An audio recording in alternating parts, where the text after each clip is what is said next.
Баршаңызға сәлем, менің каналыма қош келдіңіздер. Видеом ұнаса лайк басып, пікір қалдырып, менің каналымды қолдап отыруды ұмытпаңыздар. Видеолар өте көп, менің каналымда міндетті түрде тіркеліп алыңыздар.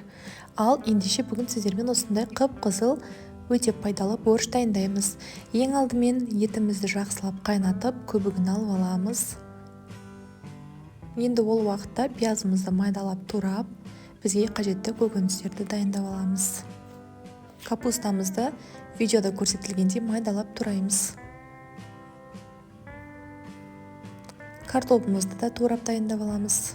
Сәбізімізді, қызылшамызды үккіштің көмегімен жақсылап өткізіп дайындап қоямыз. Сәбізімізді де.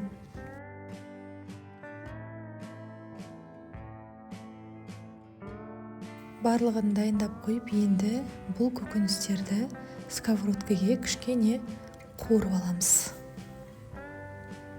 Сковородкаға майымызды құямыз. Үстіне пиязымызды салып, кішкене қуырамыз. Сәбізімізді саламыз. Оны да аз ғана уақыт қуырып аламыз.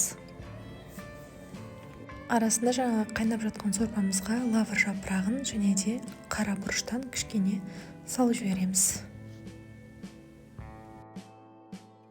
Енді сковородкада қуырылып жатқан сәбізіміздің үстіне қызылшамызды саламыз. Аз ғана уақыт қуырып, үстіне томат қосамыз. Жақсылап араластырамыз. Енді уксус қосамыз. Менде 9%-лық ас қасықпен 2 ас қасық құйсаңыздар жетеді.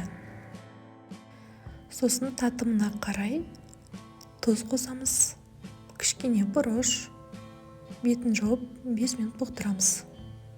Кішкене 5 минут тұрғаннан кейін жаңағы сорпамыздан кішкене алып қосып жібереміз подливке.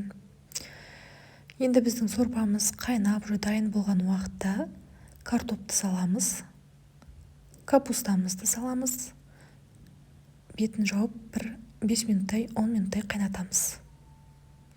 Жаңағы қуырып дайындап алған дайын сковородкедегі көкөністерімізді сорпамызға қосамыз. 5 минуттай ғана кішкене қайнатып аламыз. Көп қайнатпаймыз, қызыл түсі тарқап кетеді. Мінекей, енді біздің сорпамыз дайын бола бастаған уақытта чеснок салып жібереміз. Кинза немесе укроп өзіңіз қалаған көкшөптерді қоссаңыздар болады. Осымен біздің борщ сорпамыз дайын. Міндетті түрде жасап көріңіздер. Астарыңыз дәмді болсын. Сіздермен бірге болған Оспан Диана. Ұнаса лайк басып, каналға тіркеліп, менің каналымның дамуына үлес қосыңыздар.